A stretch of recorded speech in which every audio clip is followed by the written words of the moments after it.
Well, good evening, everyone, and welcome to Sherwood Island State Park and site of Connecticut's Living Memorial to 9/11. My name is Brian Mattiello, and I am the former director of the Connecticut Office of Family Support for 9/11. On behalf of the governor, lieutenant governor, welcome family members, local, state, and federal officials, and members of the public with whom we all join as a community to mark this 23rd anniversary of the events of 9/11. As we prepare ourselves for this service, I want to share with you a thought and to set the spirit for our moment together in remembrance of our loved ones. It's often said that even though some may physically leave this world, they never really go away as long as they live in our hearts right beside us, always near. And I've always believed that someone is still loved, still missed, still cherished. They remain a big part of our lives. But 23 years out from your losses, I have wondered what that might mean to you. What is different, if anything, with the passage of time? What is different? Does this notion still hold true for all of you? And one family member recently gave me some insight when he shared with me that a handwritten note from his sister who died on 9/11 was recently found behind a refrigerator, a note sharing her perspective on life and wisdom on how to make the most of it. It was written in July of 2001. The family felt it was prophetic of her own demise, that she took the time to write her thoughts down, but more importantly, that the discovery of that note allowed for it to be read at the wedding of her daughter. It was not a memory of her mother shared at the wedding, but the voice of her mother present at one of life's greatest moments. As such, this note is not really a memory, it's a treasure. It was not a conjured up image or thought or a retold story about a loved one. It was a real-time contribution from one loved one to another, spanning time and spanning universes.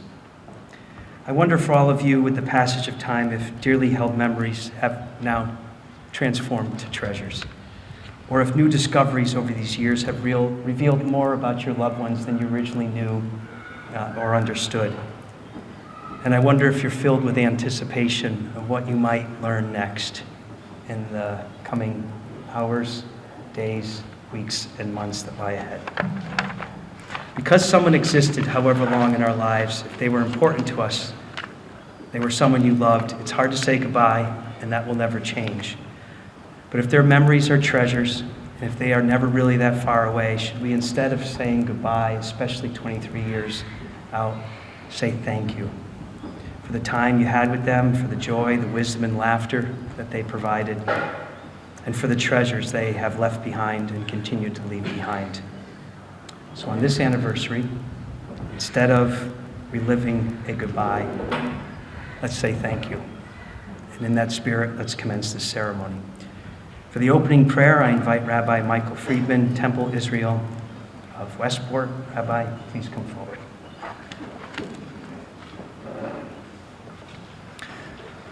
Friends, families, distinguished guests.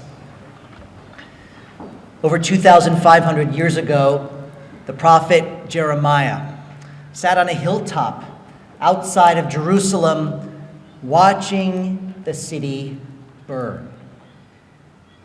It had been invaded and sacked by the Babylonians. And as the smoke rose from the ashes, Jeremiah wrote, Hashivenu Adonai elecha v'nashuva chadesh yameinu kekedem. Oh, please, God, return us to you, renew our days as in the past. These words have become iconic in Jewish tradition. They form part of the liturgy of some of our most sacred days. And I believe we have held on to these words, treasured them, because they speak to an essential human desire. The human desire to turn back the clock, to return. But such a desire is impossible, we know. We can never go back to the past, as much as we would like to, as much as we want to do it better, as much as we want to hold our loved ones, to hear their voices, to touch their hands, to see their faces. And so on this day, we might translate that verse from Jeremiah anew by saying, Chadesh Yameinu Kekedem, give us new days, so that we may move forward, carrying with us the memory of those we have loved so dearly and lost, carrying with us the motivation of that tragic day, to live and to honor our country and to serve our community with courage and with honor. Indeed, Hashivenu Adonai Elecha v'nashuva Chadesh Yameinu Kekedem. Dear God, on this day, may we live anew. Amen. Thank you, Rabbi. Led by family member Brad Bullis, if you can, please rise for the Pledge of Allegiance. Brad.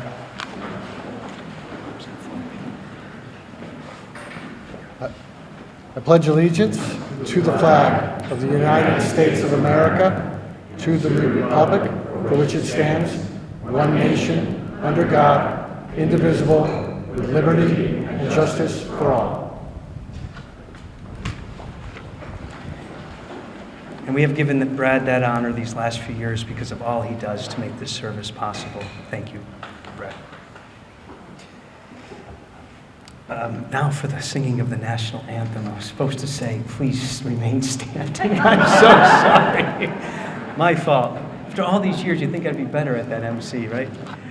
Ladies and gentlemen, we have the soulful voice of Tony Harrington once again blessing us. So please, Tony, come forward. Thank you.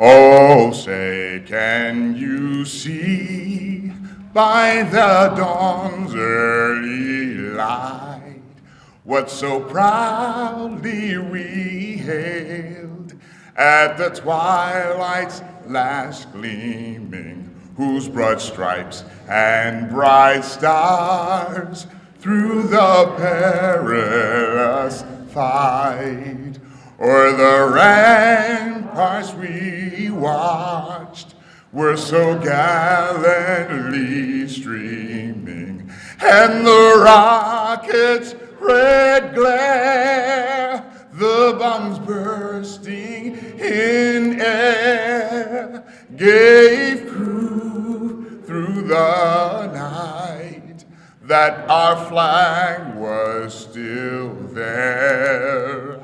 Oh, say, does that star-spangled banner yet wave o'er the land of the free and the home of the brave?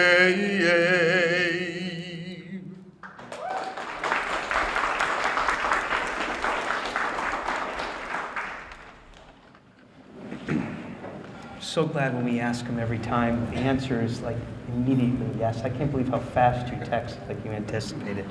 Thank you, Tony, for once again singing for us. So it's my honor now to call upon Connecticut's Governor, Ned Lamont. Boy, in the nick of time. Got here. This is perfect. I was going to juggle or something, you know, but ladies and gentlemen, for reflections, personal reflections, the Governor, please welcome.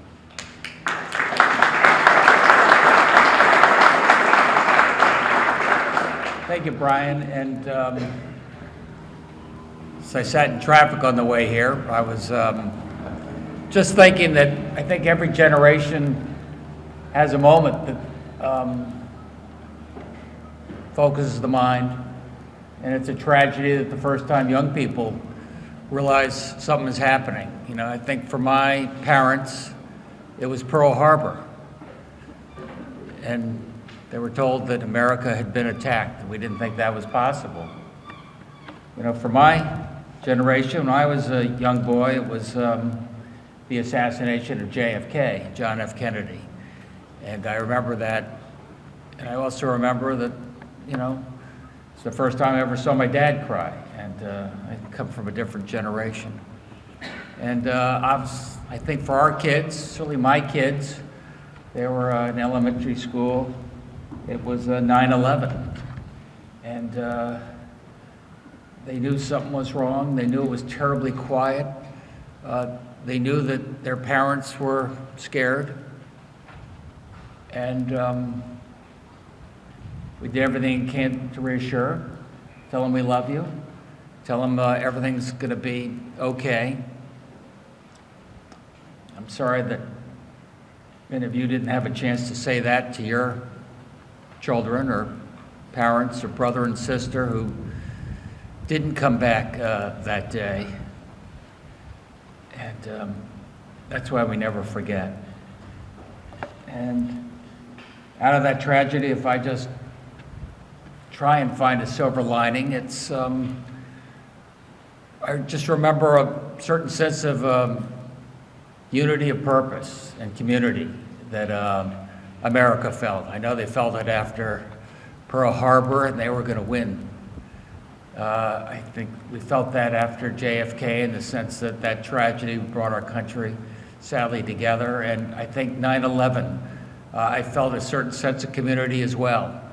And if I could just ask for one thing, it's that it not take a tragedy to bring us together and remember what we all have in common, but remember that every day. And I think for those of you who lost a loved one, I'd like to think they'd believe that was part of the import of that day as well. God bless you all.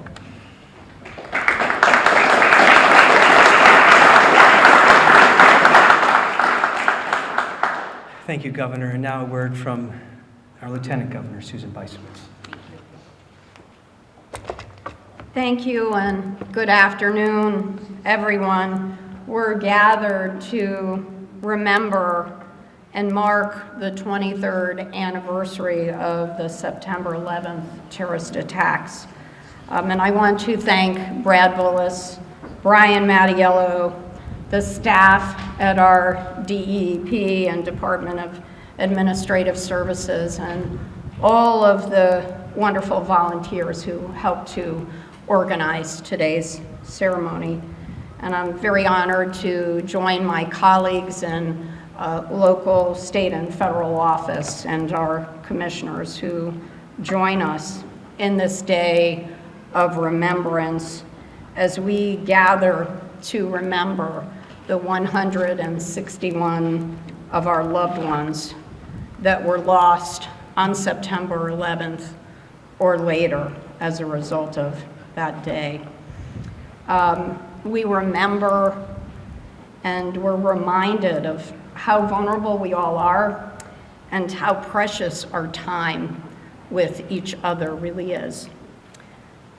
I'll remember that day, as many of us who lived through it, where we were and what we did on that day, and it was a beautiful sunny day, just like this.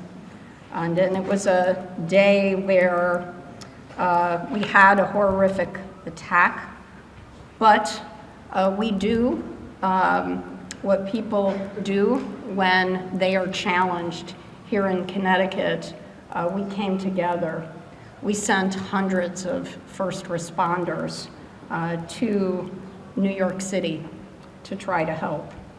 And our first responders from our state and from New York City heroically put their lives on the line. They ran toward the danger to save people.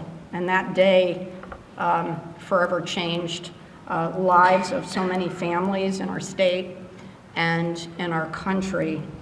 The victims that we lost were our loved ones, our friends, our coaches, our colleagues, our teachers, our first responders, the people who enrich our communities. This May, we mark the 4th anniversary of the passing of Connecticut State Police Trooper First Class Eugene Barron, who passed away following a terrible bout of cancer contracted as a result of the work he did to try to save people and to identify remains at the Trade Center.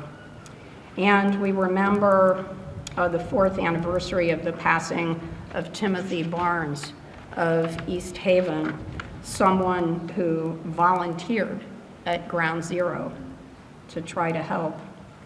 And in all, 2,977 lives were lost on 9/11, but not all of our heroes died on that day. Since 2001, the federal 9/11 related illnesses tracking program estimates that over 400,000 people were exposed to toxic chemicals, and 81,000 of those people were first responders who continue to have complications and cancer in the years following the attack. Every year I remember a family friend, Bruce Eagleson. He lived in Middlefield, and his wife, Gail, taught my 2 kids in Middletown. Bruce commuted every day from Middlefield to New York City to run a security operation at the World Trade Center. And on 9/11, he selflessly ran into the South Tower and saved 10 people who were his colleagues before the building collapsed and he died.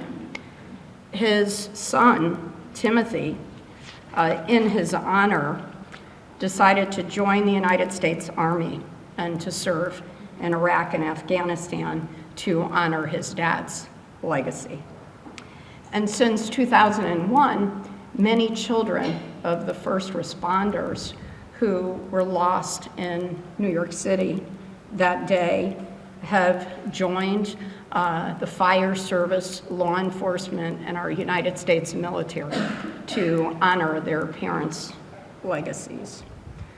So today, it is appropriate that we remember all of the loved ones that were lost, and the governor and I so appreciate the families coming out on this beautiful day because the memorial is here for you, and it's also for all of us in Connecticut to remember what happened. And I want to read the inscription of what the memorial says. It reads, "The citizens of Connecticut dedicate this living memorial to thousands of innocent lives lost on September 11th, 2001, and to the families who love them." So to all of those who have lost loved ones, know that the governor and I and the state of Connecticut will never forget your loved ones, and we will remember their sacrifice, and we will remember the tragedies that you have endured, and we will remember to teach future generations what happened. So God bless each of you. God bless our beautiful state and our great nation. Thank you so much for coming.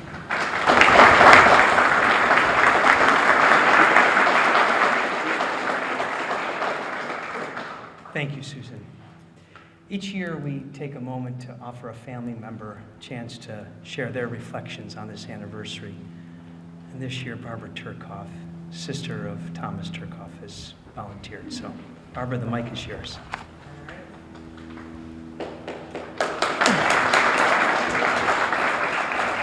Yeah, so my name's Barbara, and I volunteered about a half an hour ago when Brad asked me. So I have no notes, so we're just going to go with this. But somebody one time said a good way to start remembrance is, at the time you lost the person. So in 2001, my brother was 44, and the father to 3 young boys, 9, 11, and 12. And he lived in Greenwich. He worked in the World Trade Center. And he had survived the first attack, walking down the 60 flights, helping somebody on crutches, but that didn't happen this time.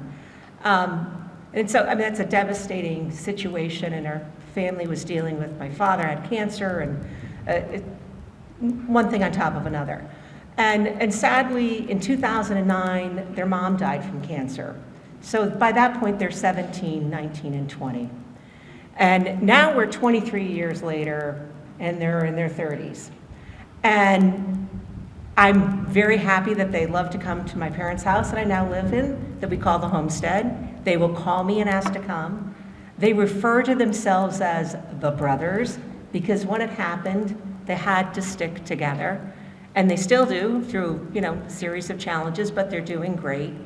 And I'm very happy to be called Granty because I'm kind of taking that grandparent role for my brother and his wife. And this past Saturday, my brother's 4th granddaughter was born. So there's a legacy there, and it's very positive, and families come together. And I'm the only one who comes to these things because my nephews never could do something like this. But they honor my brother, and they honor their mother, and everyone else by going forward and focusing on the positive and being a family and supporting each other. So I encourage us all to do that, and thank you, Brad, for getting me to be impromptu.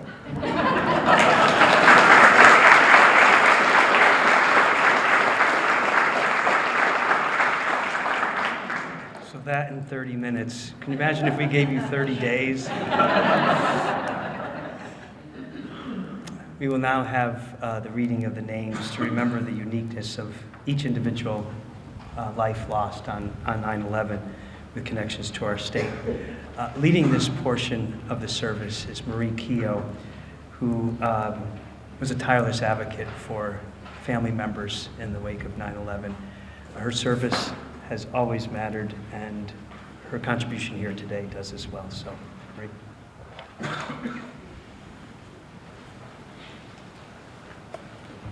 Good evening. It's my honor to introduce you to the following family members that are going to honor their loved ones. Brad Bullis, brother of Diane Bullis Schneider, who stepped up because another family member couldn't attend today. So Brad, thank you for all you do to make this happen. We also have Catherine Hebert, sister of Adam J. Lewis, and Barbara Thurkoff, who you just met, and she is the sister of Thomas Thurkoff. And thank you for sharing your story. So I invite Brad to the podium.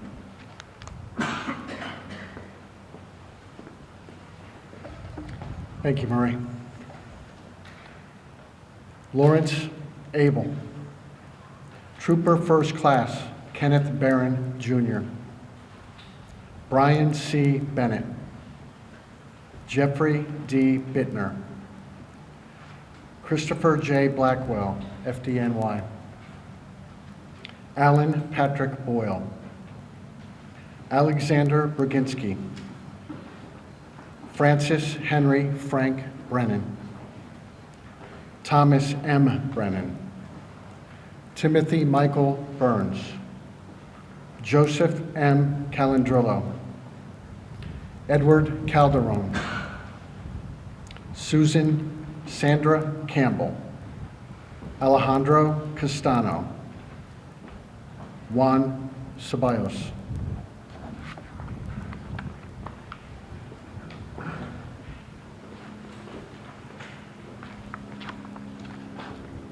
Stephen P. Cherry, Kevin Francis Cleary, Jeffrey W. Cloud, Keith Eugene Coleman, Scott Thomas Coleman, Margaret Connor, Kevin P. Connors, Joseph John Capo, Dolores Costa, Brian Thomas Cummings, Paul Corioli, Patrick Donahue, Anthony Demas, Lieutenant Kevin Donnelly, FDNY, John Bruce Eagleson, Michael Egan, Ulf Ram Erickson,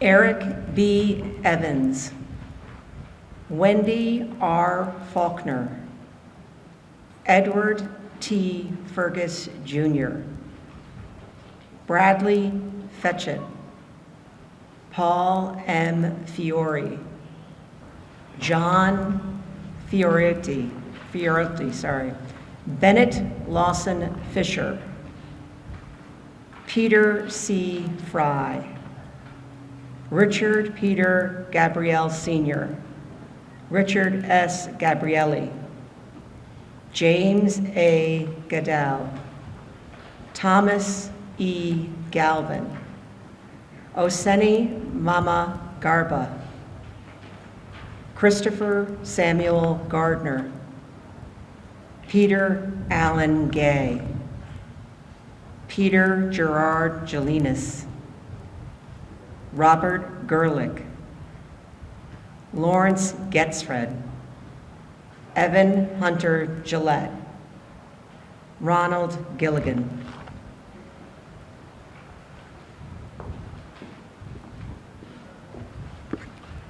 Stephen Lawrence Glick, Wilder A. Gomez, Karan Kumar Reddy Gopu, Edwin J. Graff III, Donald Green, Trooper First Class Walter Green, Jr., James A. Greenleaf, Jr., Pedro Grahan, James D. Halverson, Sean S. Hanley, Christine Lee Hansen, Peter Burton Hansen, Sue Kim Hansen,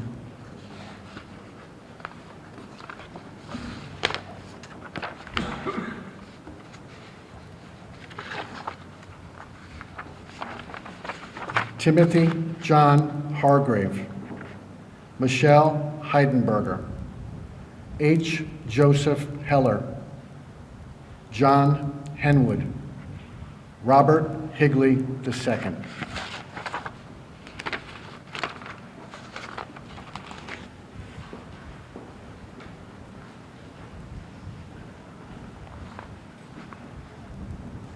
James J. Hoban, Judith Florence Hoffmiller, Paul R. Hughes, William Christopher Hunt, Thomas Edward Hines, John F.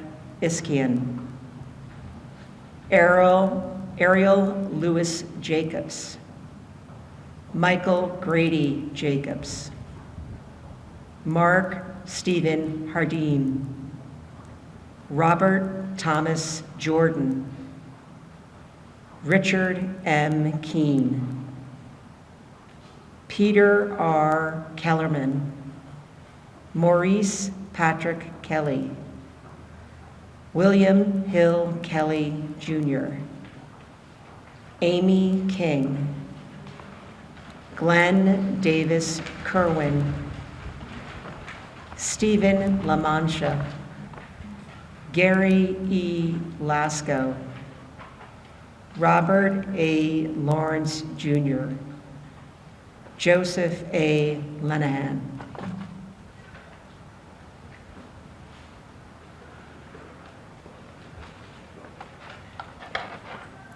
Adam J. Lewis, my brother. Stephen B.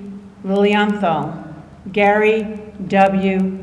Lozier, Michael J. Lyons, Edward Teddy F. Maloney, Ada Mason, Kevin Michael McCarthy, Juliana McCourt, Ruth McCourt, Eamon McEnany, Michael G. McGinty, Francis McGinn, William J. Meehan, Jr., Eskedad Melaku,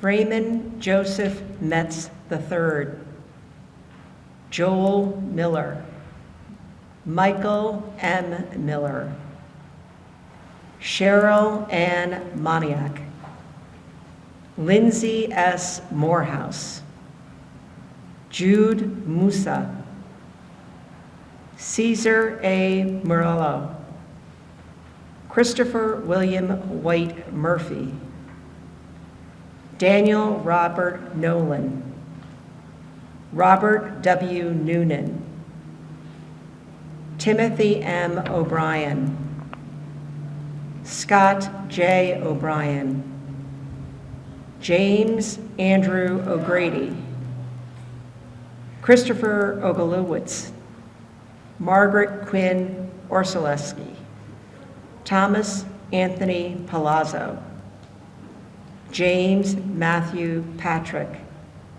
Mike A. Pelletier. Am I still going? No.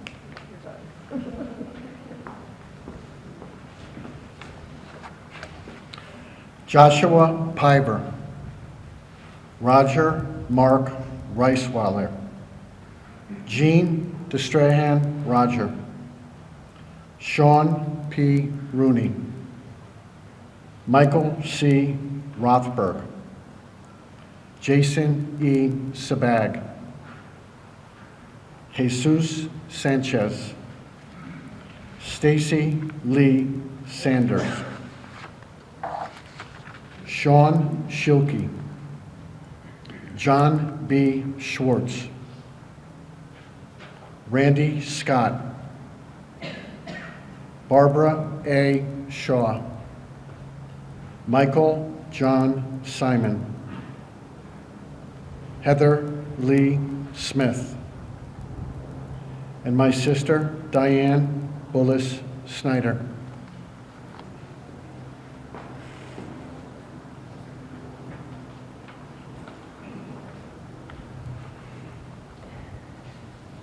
Gregory T. Spagnoletti, George E. Spencer III, Derek J. Stadovickus, Greg William Staub, Andrew Sterogopoulos, Madeline Sweeney, Michael C. Taru, my brother Thomas F.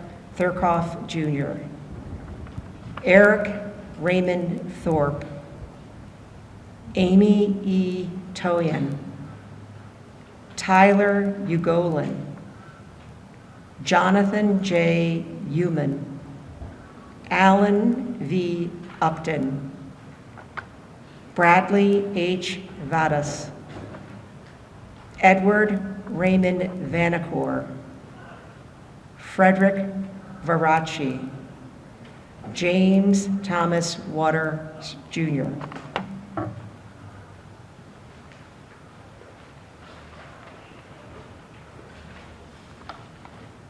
Jeffrey David Weiner, Candace Lee Williams, John P. Williamson, William Evan Wilson, David H. Winton, Christopher W. Wodencheck, Martin Phillips Woforth, John Works, Edward P. York, Charles A. Zion.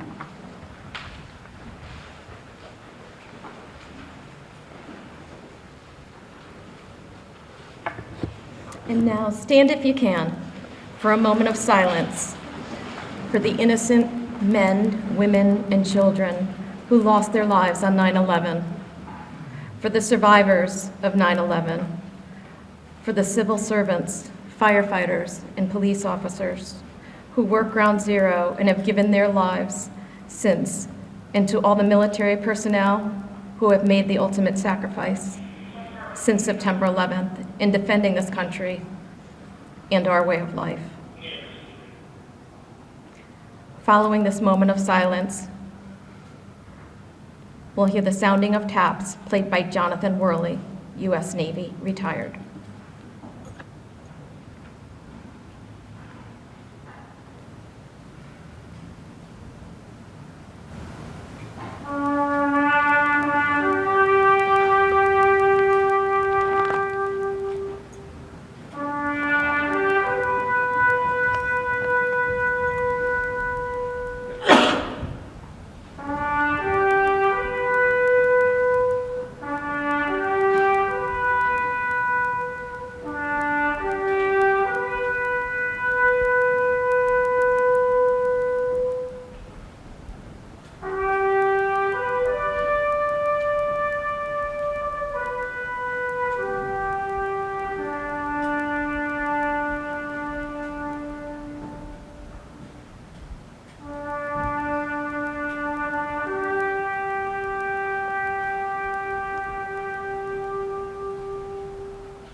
You may be seated. So to conclude our service, I call upon Reverend Dr. Alida Ward, pastor of the Greenfield Hill Congregational Church in Fairfield, Connecticut. Her words will be the final ones spoken at this service. At the conclusion of her benediction, the governor, lieutenant governor, will head out to the Living Memorial. We ask you to join us out there. You will be directed. So please remain seated until directed. Thank you for sharing this evening. Bless you all. Reverend?